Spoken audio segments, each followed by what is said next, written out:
So you see the power of the lobby at every turn. It's almost impossible for a president to have any maneuver room when it comes to dealing with issues that are dear to Israel's heart. Recently, John Mearsheimer was on Breaking Points and talked a little bit about how the Israel lobby is behind the Iran war, and also why U.S. involvement in it was the product of propaganda. And we're in a ceasefire situation right now. It's too hard to say if it's truly now ended, but we'll have to see. Let's watch and let's react. Please like the video and subscribe to the channel. Professor, you've long warned about the circumstances around this. Now we have the situation where the United States has struck Iranian nuclear facilities. We want to get your reaction specifically to the way that Israel has dragged the United States into this situation, something you've warned about for quite some time. Here, we're going to play a little bit from Prime Minister Netanyahu. We're going to get your reaction. Let's take a listen. Congratulations, President Trump. Your bold decision to target Iran's nuclear facilities with the awesome and righteous might of the United States will change history. In Operation Rising Lion, Israel has done truly amazing things. But in tonight's action against Iran's nuclear facilities, America has been truly unsurpassed. It has done what no other country on earth could do. History will record that President Trump acted to deny the world's most dangerous regime the world's most dangerous weapons. His leadership today has created a pivot of history that can help lead the Middle East and beyond to a future of prosperity and peace. President Trump and I often say, peace through strength. First comes strength, then comes peace. Professor, what do you make of Bibi's comments there and where things go from here? Well, I actually think he's delusional. I think the argument that we have solved the nuclear problem with Iran is wrong. And if anything, it's more likely than ever that Iran will get nuclear weapons.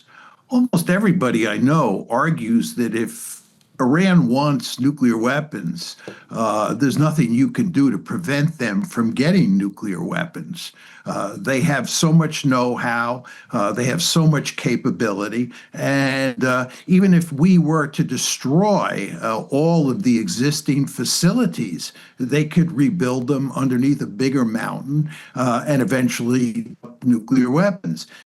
Yeah, absolutely. Totally agree with Mearsheimer here. Actually, the U.S. strike against Iran after that, the uranium is unaccounted for. And you might say, well, hey, you know, doesn't that mean it's destroyed? Well, no, it's not. There isn't confirmation that the uranium that they had, that they are enriching, was destroyed. And they need it for their nuclear energy program as well. It's the uranium that would go, you know, above 60%, which they weren't doing, by the way. That would be for any kind of nuclear weapons. And both the IAEA and U.S. spokesman both deny that there's any clue as to whether it's actually been destroyed. And furthermore, the important point here, and I think he's alluding to it, is that Iran is now incentivized to gain a nuclear weapon. Because look at what happened. They were struck by Israel and the United States in unprovoked attacks here, and there was serious, contemplations of regime change on the table. Trump even tweeted about it. So now, looking at what, the course is for North Korea, they acquired nukes, regime change is essentially off the table. Compared to Gaddafi giving up his nukes and then suffering a coup, this country, especially now, is incentivized to get them now. This does not solve the problem, at least the stated problem that Netanyahu and the United States have always said about Israel, and I don't think that was their problem at all. They've always just wanted regime change there. And furthermore, when you attack them like this, you give them greater incentive than ever to actually go get nuclear weapons. Yeah. Watching what's been happening, one says to oneself, why didn't they get nuclear weapons earlier? This wouldn't have happened if they had a nuclear deterrent. So I would argue that, first of all, we did not get all of their nuclear infrastructure. We did not destroy all of their nuclear capability. Secondly, even if we did, they can rebuild it. And third, they now have a greater incentive than ever to get nuclear weapons. So we have not solved the nuclear problem by doing this. Absolutely. It also encourages Russia to give them nukes potentially. It's a BRICS ally. Former president of Russia, Dmitry Medvedev, actually, floated that out there in the news recently. And there's no doubt that Russia will continue aid to Iran in some forms. That is their ally. Probably not as close of an ally as they were to the Assad regime in Syria, but still. So Mearsheimer's totally right here. This was counterintuitive, even if you're believing the U.S. government and Likud party and Netanyahu line about the nuclear weapons program in Iran. And by the way, Israel has its own secret nukes program that they don't admit and they're not subject to inspections for. Professor, what is your understanding of the pressures that were brought to bear that led us to this point of being directly engaged in what, Trump is now saying in Truth Social may well be a regime change war? Yeah, well, just quickly, to talk about regime change is changing the objective here. Trump initially said that this was simply about taking out Iran's nuclear capability. He probably now realizes that we have not done that, cannot do that. So now we're talking about regime change on the assumption that if we put in a new regime, that those new Iranian leaders are not going to want nuclear weapons. This, too, is delusional. What Iranian in his or her right mind doesn't want a nuclear deterrent at this point in time? Furthermore, we're not going to get regime change in all likelihood. If you look at what's happening inside Iran, what's happening and what the historical record always says happens in these cases, that the people are coming together to support the regime. There's a rally around the flag effect. So I think this is not going to work to cause regime change any more than it's going to work to eliminate the nuclear capability.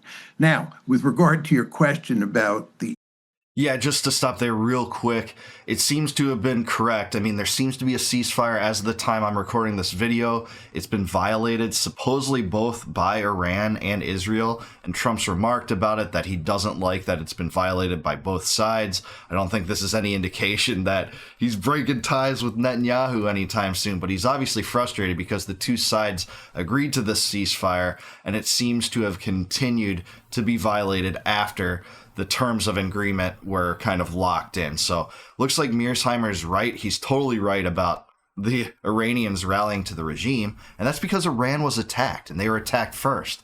And a residential building in Tehran was attacked, not nuclear facilities at first. So the objective wasn't purely nuclear facilities. We know that Tulsi Gabbard, in her report 6 months ago, said not only were they not seeking a nuclear weapon, but they hadn't even restarted it. At least any indication did not indicate that. But now I think he's right. I mean, now I think they're armed with unlimited incentive to develop nukes. That's the biggest irony here. And, Trump's supporters are going to congratulate this, and I'm glad this did not end up so far into the worst case scenario. But Netanyahu's going to continue clamoring for regime change, and now there is true incentive for them to seek nukes. Influence of Israel and the lobby on the United States. The influence of the lobby in the United States is awesome. There's just no question about that. This is a war for Israel. Basically, the Israel firsters trump the American firsters.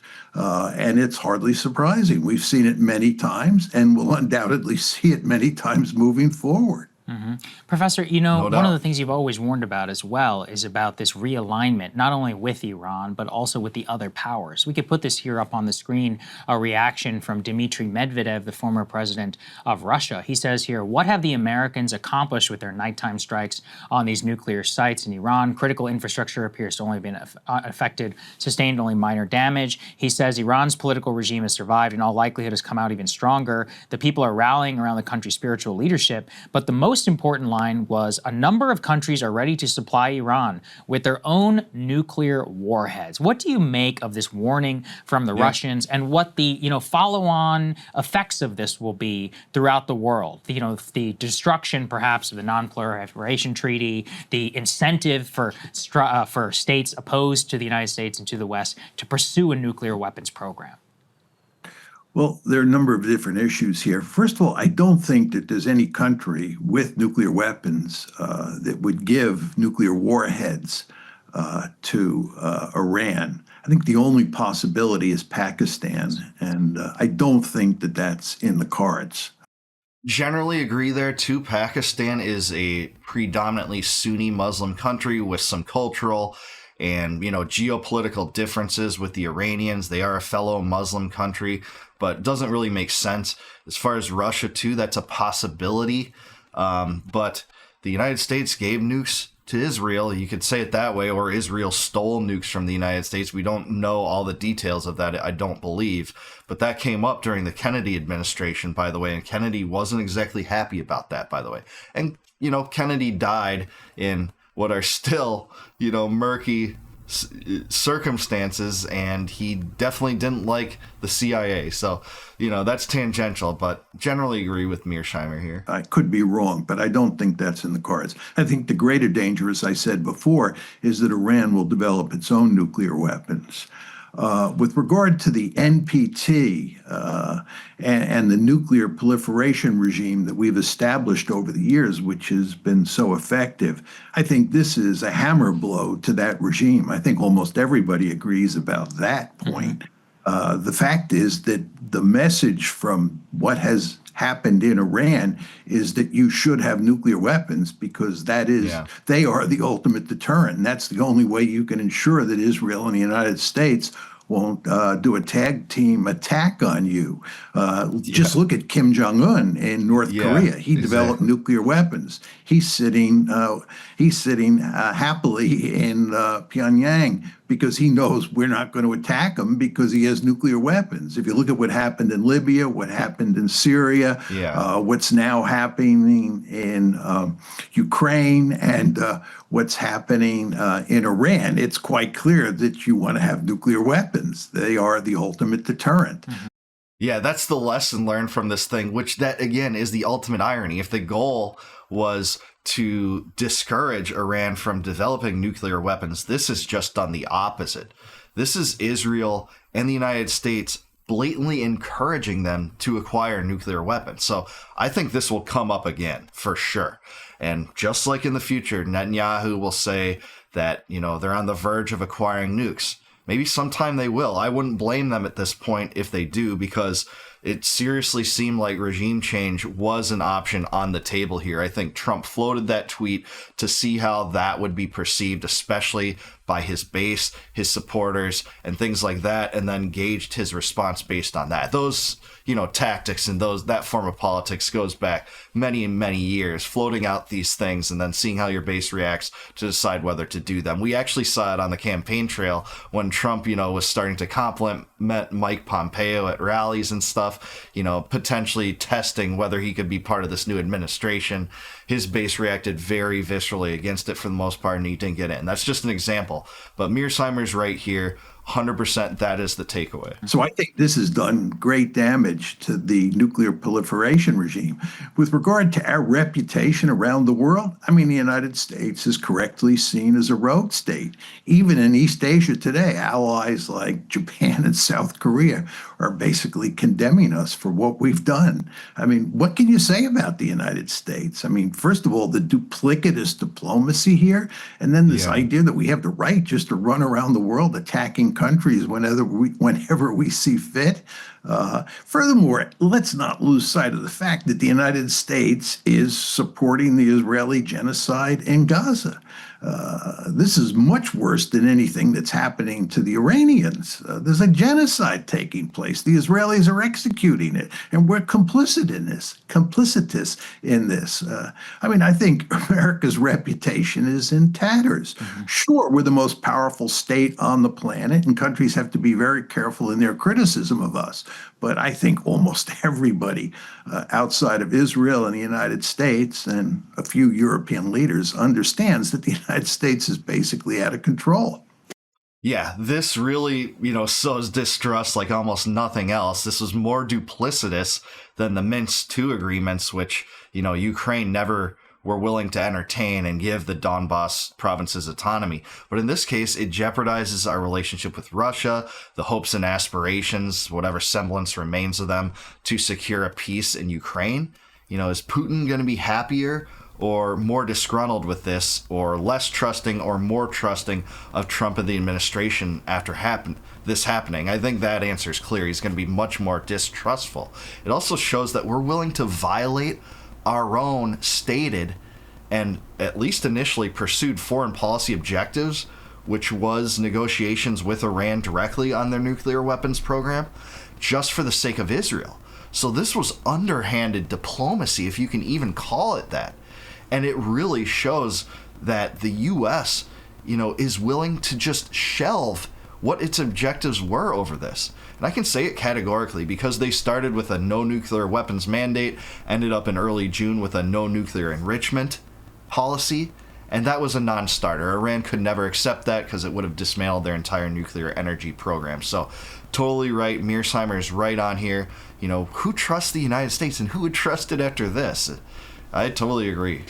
Let's talk a little bit more about Gaza and how this fits in this picture. I can put E3 up on the screen, which is just, the latest article in the ongoing hell and ongoing genocide that is being perpetrated inside of Gaza. This is from Haaretz, which is an Israeli newspaper, says, as living space in Gaza shrinks, remaining pockets endure hellish conditions. Nearly 2 million people crammed now into less than 18% of Gaza. This is all, of course, getting now much less attention because now the world is focused on this war with Iran. That was part of the point. The Israeli initial strikes, of course, done with our support, were launched at a time when there was increasing public and global discontent with the continuation of this genocide. I mean, do you see those two things as linked in terms of what led to this particular timing? Yes, I think that the Israelis have always understood that the best chance for cleansing Gaza and the West Bank was in the context of a big war. October 7th, of course, provided the pretext for bombing Gaza and starting the genocide.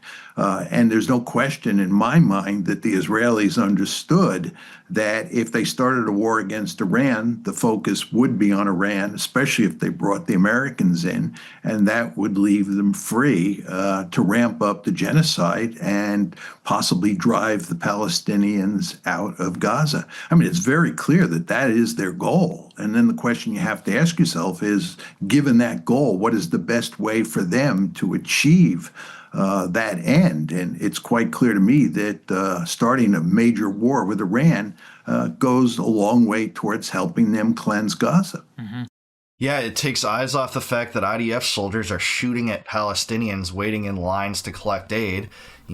The Israelis are talking about concentration zones in Rafah in a post-Gaza world in which Israel just takes that over. They're entertaining expanding the West Bank settlements, all in the name of Greater Israel in that quest. So absolutely, I do think, part of the timing behind this war was to take eyes off that. So now you have people, focused on that, focused on Ukraine, and aren't paying as much attention to what's going on there. And Trump doesn't have to answer as many questions about that. The United States politicians don't have to answer as many questions about that, even though they're under the influence of the Israeli lobby. Sir, what do you think how does this fit, again, kind of returning to the global picture? We could put the next one here up on the screen, which is about this recently completed Iranian-Chinese freight line. Now, nobody's claiming, that this would be able to replace the Straits of Hormuz, but if there is a larger U.S. military intervention, what will that lead to, in terms of U.S. power that's able to project in East Asia and elsewhere, along with our reputation? What is the logical conclusion that adversarial states would want to make after further U.S. involvement here in the Middle East? Well, look, there's no question that American policymakers believe that the principal threat that the United States faces today is from China. China is widely seen as a peer competitor, and the United States has been interested in pivoting to Asia since 2011, when Hillary Clinton, who was then Secretary of State, said we're going to pivot to Asia. But we cannot pivot to Asia in any meaningful way, in large part because of the Ukraine war and what's going on in the Middle East. And if you look at all the naval and air assets that we have in the Middle East now that should be in East Asia, you see that we have greatly weakened our strategic situation in East Asia. And we are in a poor position at this point in time for purposes of containing China. This is not in our interest. And of course, this shows you what an albatross Israel is around our neck. So there's no doubt that in terms of basic American grand strategy, this is not good. And if you hypothesize a situation where we're stuck in the Middle East for, months on end, this is an even worse situation. With regard to our reputation, I think our reputation has been badly damaged. I think there's no question about that. And I think it will only get worse. And by the way, one thing we haven't talked about is what the consequences will be for Donald Trump on the home front. Trump is betting that this is sort of a one and done operation. We went in, we did the dirty work, we solved the problem, and now we can celebrate, have a victory parade or what have you. I don't think this is the way this one's going to play out. Yeah. Yeah, I totally agree. This is fracture. You can see this fracturing the MAGA alliance right now. Matt Walsh came out against this very vocally. Marjorie Taylor Greene did. Steve Bannon did. Tucker Carlson, several others really were against this intervention. And if Trump thinks that won't affect him in any way, I think he's wrong. Now, if the ceasefire does hold and that, it doesn't spill over, continuously, the U.S. doesn't get more involved in this. Netanyahu doesn't immediately start using the same rhetoric and trying to, launch new strikes against Iran. It might not damage him as much as it would have if the U.S. had gotten more involved, escalated this thing even further than it already was. But still, you can see that this MAGA coalition is not exactly on the same page over this issue. It contains a lot of people that were very pro-Israel, anti-Iran, and some total non-interventionists supporting him. Many people voted for him on that basis, even though they didn't align with him on many other things. I'm also with Mearsheimer on some of the things that he said about the geopolitical ramifications of this. He, views China much more as an enemy than I would. But one of the things I think a lot of people are missing is Russia is driven even more into the hands of China after what the U.S. and Israel did to their BRICS ally. I think that's undeniable. If Ukraine hadn't already done that and several waves of NATO expansion hadn't already done that. And that's significant. We don't want two of the biggest nuclear powers in the world aligned against us, I don't believe in any way, although maybe that would provide a check on some of the absurdities that the U.S. wants to do in its empire building schemes. I guess we'll have to see how that plays out. Don't think the Iranians are going to roll over and play dead. I think we're probably going to have to launch further operations against Iran, military operations, that is, down the road. And there's no evidence that this one is going to be settled quickly. And as I said before, I think the Iranians, if anything, are going to get nuclear weapons, and they're going to continue down the nuclear road. And Trump is going to have egg on his face. It's not going to be a great victory. People are going to question why we did this. Yeah, totally agree. Netanyahu and the neocons are still going to clamor for this in the years in the future. I might be like, there might be a successor to Netanyahu when I'm dying in 80 that says, Iran is 3 months from acquiring nuclear weapons. We have to go in. We have to regime change. And Americans are just forced to have to roll the dice, have to believe that, a president won't take the bait again, but that time finish the job. And by finishing the job, they mean finishing the job, and then a 20-year occupation after that occurs, like we saw in Afghanistan or Iraq. That's what the Americans have to hope for right now. This doesn't settle anything, and it encourages Iran to get nukes. And so I think he's going to have problems on the home front as a result of all this. Totally agree. Professor, how do you separate out the influence of the Israel lobby and the genuine ideological belief among many American elite political leaders that endless support for Israel does directly serve, the interest of American empire? Like, for example, I think Joe Biden was a very sincere ideological Zionist who was ideologically committed to supporting Israel come hell or high water. How do you separate those two things out? Well, it is somewhat difficult to separate them out, but the key point to remember is that any policymaker or any politician or aspiring politician who criticizes Israel will find out very quickly that that person has the lobby's gun sights on him or her. Yeah, just look at what's happening to Thomas Massie right now. Even Trump takes time out of his war negotiation tactics and policy in directing this war to drag Thomas Massie, as he did yesterday at the time this video is recorded. He said, "Get that bum out. We're going to primary him." That's exactly what happens. The lobby will go to great lengths to destroy that person's career and make sure that he or she never gets elected to office. Yeah. We'll figure this out very quickly. Yeah, the last primary, they threw $400,000 against Thomas Massie, a single congressional seat, just to try to get him out of there. But, he maintains his line, and he's very popular in his district, thankfully. He's the best congressman we have by far. But, Mearsheimer's exactly right, and he literally wrote the book on this with Stephen Walt, The Lobby. It's a fantastic book. And they also understand that if you support Israel hook, line, and sinker, you'll get big-time support from the lobby. Yeah. Someone like Lindsey Graham or Tom Cotton, they benefit enormously from making arguments that the lobby finds in Israel's interests. Mm-hmm. If you're a general in the American military and you're thinking about what you're going to do after you retire, you understand full well that if you criticize Israel, it'll be very hard to find a job once you retire.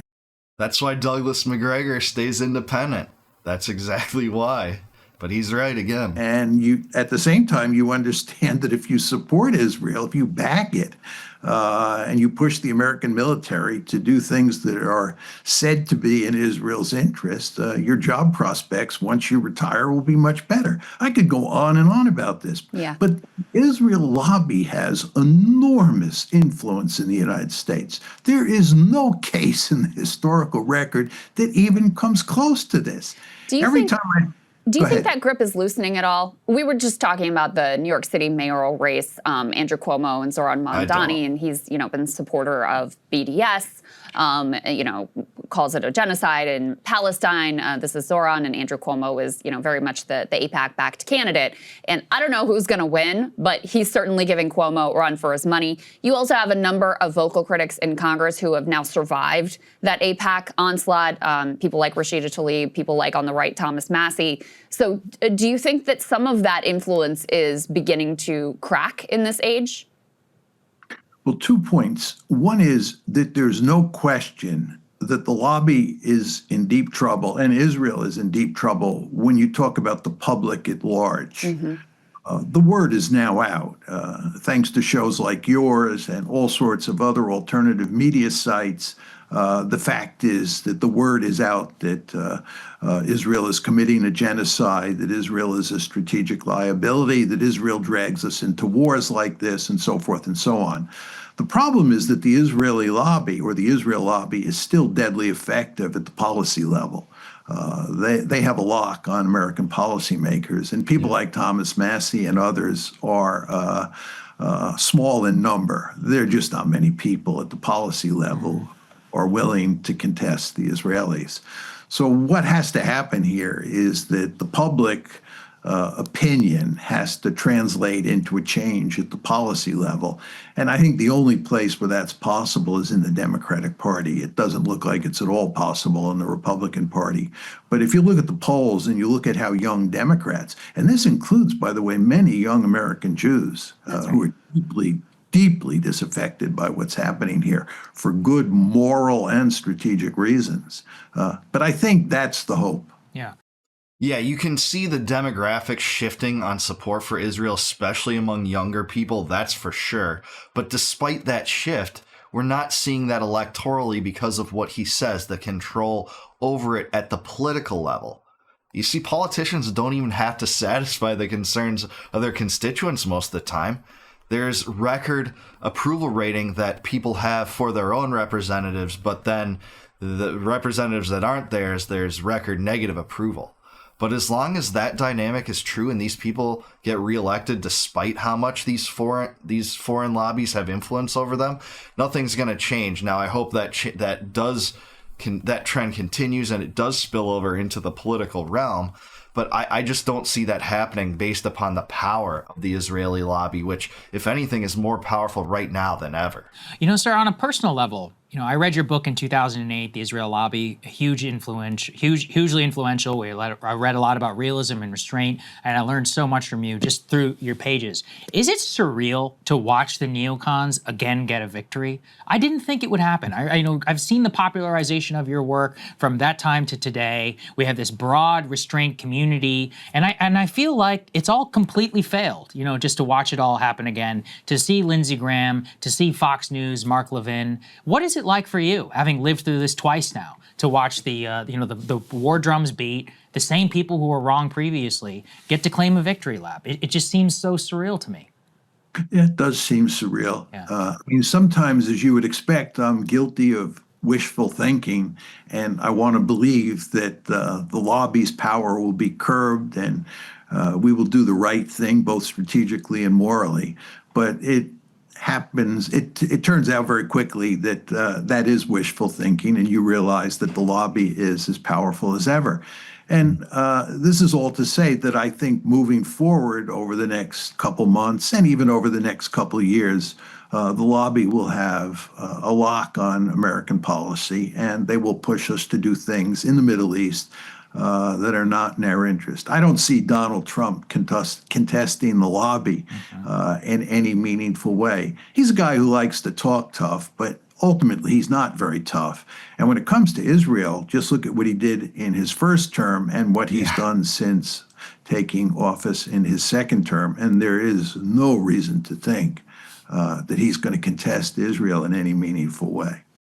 Totally agree here. First term, he pushed the Abraham Accords, which his own DHS warned would inflame tensions in the region. He moved the U.S. embassy to Jerusalem, the capital city, which also part of that city, the eastern part, is envisioned as part of a future Palestinian state. And this very much jeopardizes that prospect from ever coming to fruition. He accepted $100 million from Miriam Adelson. He boasted about how he gave the Adelsons more than essentially anyone else, and he gave Israel essentially more than anyone else, and they were constantly in the White House. And now you see this episode, and people will say, well, he's frustrated that they violated the ceasefire. Well, that doesn't really articulate any disconnect from the Israel lobby. If he wanted to believe people to know that he really wasn't disenchanted by the Israel lobby and by the Israeli influence in Netanyahu, he would cut ties. He would skewer Netanyahu in front of the media for undermining his foreign policy goals, which were negotiations with Iran. It's not happening. And he filled his cabinet full of Zionists. So totally with Mearsheimer here. That's totally correct. Yeah. Professor, my last question for you here is, under the Obama administration, the Israel lobby did take one significant blow, which was the successful negotiation of the JCPOA. What do you think created the conditions that made that deal possible? Even Bibi Netanyahu came here and preached to Congress. You had a robust debate, a huge propaganda effort to try to kill that deal, and it was able to ultimately go through. So what do you think created that possibility? Well, I think that Obama fully understood that the lobby was powerful, but nevertheless, its policies were not good for the United States. I think he understood that Israel is an albatross around their neck. He would never say that publicly, but I'm fully confident that he understood that, and he understood that getting a deal with Iran made sense. And he worked overtime to fashion a deal, and he had the benefit that he had a number of European countries, the French, the British, and the Germans, plus the Russians, plus the Chinese on his side. And he was able to barely push through the JCPOA, the nuclear agreement with Iran. Mm-hmm. He took tremendous heat along the way from the Israelis and from the lobby.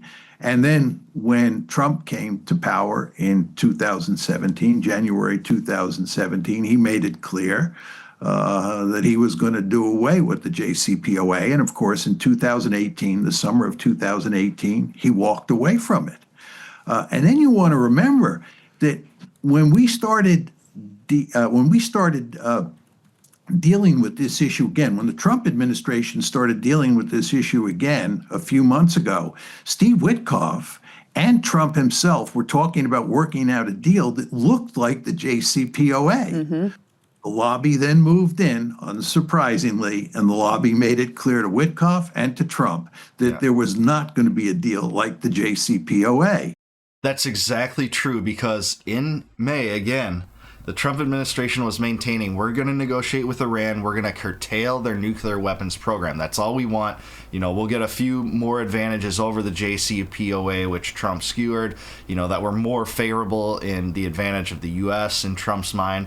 And then they shifted to early June saying, no nuclear enrichment. You could hear Trump give comments at times to media at that time that said they can't enrich uranium. They can't enrich uranium. That was a non-starter. No one could have expected Iran to have ever agreed to that. So he's totally right.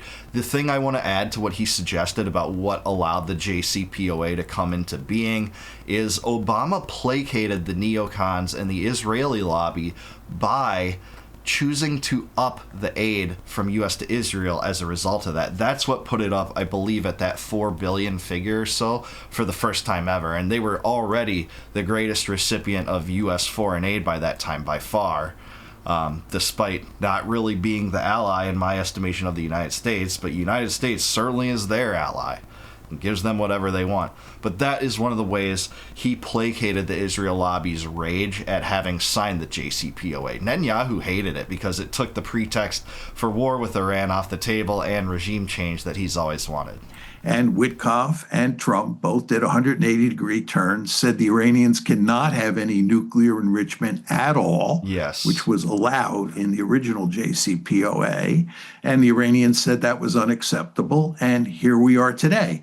So what is the bottom line? The bottom line is that common sense won a victory during the Obama period. But that was quickly overturned. That victory was quickly overturned by Trump. And then it looked like Trump might win a victory for common sense this time. And it was quickly overturned by the lobby. Yeah. So you see the power of the lobby at every turn. It's almost impossible for a president to have any maneuver room when it comes to dealing with issues that are dear to Israel's heart. That's so true, and if you look at the historical record, the congressional record, there's almost nothing more bipartisan between the two parties than aid to Israel. Take a look at those votes and tell me that we're really divided along these lines as, people purport. It's not. It's a uniparty effort to support Israel. I think AIPAC claims that, or essentially has control over about 500 congressmen. There's only 535 in the Congress, and there's a few outliers on both the left and the right, probably more on the left. Sagar named Rashida Tlaib, and there's certainly some others, Ilhan Omar, but on the right, it's like you got Thomas Massie, and that's about it. In the Senate, I think that Rand Paul is more likely to withdraw aid from Israel and more likely to vote against it. I'd have to check my records on that. But one of the things I think is being missed out here is even if this ceasefire goes through and it holds, which it hasn't completely held yet, it's been violated by both parties, it looks like right now. Even if that holds, the Israel lobby's influence is going to be enormous, and their propaganda didn't work, because the propaganda of the neocons, of the Israel lobby, of Netanyahu, was always that Iran wants to wipe Israel off the map. They'll do that at the first chance they can. They chant death to America. All they want to do is destroy American resources and American troops. Well, even when pushed into a corner by the U.S. after a bombing effort by Israel, after taking out nuclear reactors, apparently, supposedly, they decided to do just a face-saving reprisal that had no chance of affecting U.S. ships and were shot out of the air. That is the country they said was going to wipe Israel off the map tomorrow if we didn't respond. No, they would have been right if Iran is the one that attacked Israel in the first place, which it never did. they know that that's suicidal. The U.S. will come to Israel's aid and, destroy that regime. I think it almost happened. If Iran would have reacted more bellicose, that would have happened. And that was Trump and Netanyahu, setting bait. Netanyahu wanted this regime change. Trump wanted to support the Israel lobby at any cost. And what we saw was not enough for them to justify a complete regime change operation. And I thank the Lord for that.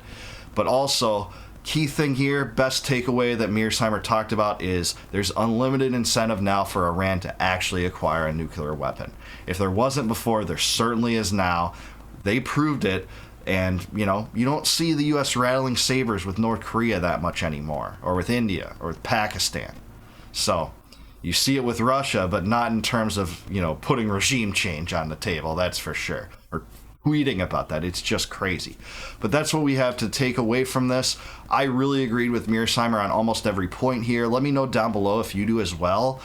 Why did the goalposts keep shifting on the Iranian propaganda? Do you think the ceasefire will hold? Do you think this will continue to be a problem in the years to come? Let me know down below. Like the video and subscribe to the channel, and please consider becoming a YouTube member or Patreon patron. I'd really appreciate your support. And until I see you guys next time, no more war, no more debt, no more inflation, and no more empire. Peace out, guys. I'll catch you in the next one.